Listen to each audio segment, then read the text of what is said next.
Roses es prepara per viure una nova nit de dansa i solidaritat. El proper 11 d'abril a les 8 del vespre, el Teatre Municipal serà l'escenari de la segona edició de la gala benèfica organitzada per l'Escola de Dansa Jaume d'Olofeu. Després de l'èxit de l'any passat, l'esdeveniment torna amb una proposta renovada i amb la participació dels ballarins professionals com Àngel Martín Sanz i la rosinca Aida Gómez, a més de diverses escoles de dansa del territori. Aquest any tornem a organitzar la gala benèfica per la Fundació de Roses contra el Càncer, després de l'any passat, que ja vam organitzar-la, va funcionar molt bé.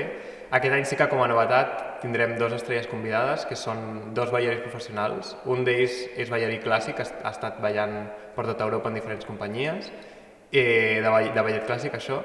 I després hi ha una ballarina rosinca, l'Aida Gómez, que actualment està fent 6è curs a l'Institut del Teatre, amb l'especialitat de dansa espanyola, i també ens prepararà un solo que ha preparat ella i vindran els dos a ballar com a novetat aquest any en aquesta gala.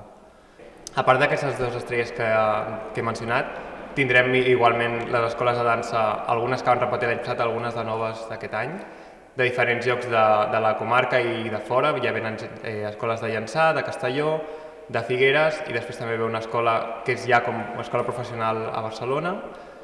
La recaptació d'aquesta gala anirà íntegra destinada a la Fundació Roses contra el Càncer.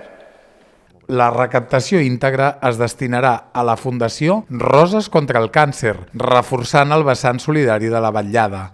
Les entrades, amb un preu de 8 euros, es poden adquirir a través del web Roses Cultura i ja en queden poques disponibles.